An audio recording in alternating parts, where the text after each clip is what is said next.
কারক নির্ণয়ে shortcut কিছু পদ্ধতি আছে। যেমন যদি কেউ প্রশ্ন করে কি উত্তর পাওয়া যাবে, কারক পাওয়া যাবে। কে দিয়ে প্রশ্ন করলে যে উত্তরটা পাওয়া যায় সেটা কর্তৃকারক। হ্যাঁ, যেমন রহিম কলম দিয়ে বই লেখে, কে কাজটা করতেছে, কে রহিম, তা রহিম হচ্ছে কর্তৃকারক। হ্যাঁ, এটা সুন্দর প্রশ্ন, সহজভাবে বেরিয়ে যায়। প্রশ্ন আরও কী দিয়ে, কী বা কাকে দিয়ে প্রশ্ন করলে আমি কর্মকারক পাবো।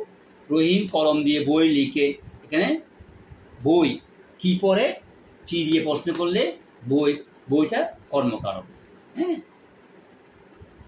কি দিয়ে বা কিসের মাধ্যমে, কি দিয়ে বা কিসের মাধ্যমে বা কিসের সাহায্যে এরকম প্রশ্ন করলে করণ ভাব পাওয়া যায়। মানে যেটা দিয়ে কাজটা করতেছে। যেমন রহিম কলম দিয়ে বই লিখে, কিসের দিয়ে, কি দিয়ে লেখে, কলম দিয়ে লেখে। আর এটা কি দিয়ে, কি প্রশ্নটা কি, আর এটা হচ্ছে যে কি দিয়ে, কলম দিয়ে, এটা হচ্ছে করণ কারক। দ্বারা, দিয়া বা এটা মাধ্যম বোঝালে করণ কারক।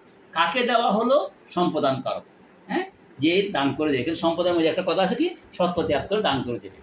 কোথা থেকে অপদান কারক, সম্প্রদান কারক। যেমন তিনি রাজা প্রজাদের পুরস্কার দিলেন, কাকে দিলেন, প্রজাদের। এখানে কি দিছে, কি দিয়ে কাকে, কি দিয়ে বা কাকে দেওয়া হলো সম্প্রদান কারক প্রজাদের। এগুলি সম্প্রদান কারক দান করছে, এটা সত্য ত্যাগ করে। তারপরে কোথা থেকে প্রশ্ন করলে, কোন জায়গাতে, কোন ইয়ার থেকে অপদান কারক। যেমন বৃক্ষ থেকে ফল পড়লো, তাহলে বৃক্ষ হতে এটা হচ্ছে যে কর্ম অপদান কারক। আর যদি কোথায়, কোন স্থানে, কখন, যদি সময় বুঝায়, হ্যাঁ, কোনো জায়গায় বুঝায়, তখন এটা হচ্ছে অধিকরণ কারক। যেমন তিনি ঢাকায় থাকেন, ঢাকায়, এটা কখন, কোথায় থাকেন, ঢাকায়। প্রশ্ন করলে কী পাওয়া যাবে, অধিকরণ পাওয়া যাবে।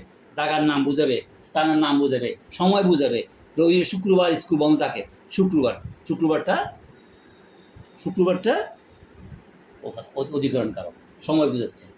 এইরকম এটা হচ্ছে কারক নিয়ে শর্টকাট দেখা দিলাম। তারপর এর সাথে সাধারণত আমার কারকের বিভক্তি নির্ণয় করো, তার বিভক্তিটা দেখা যাবে পরে। Thank you very much.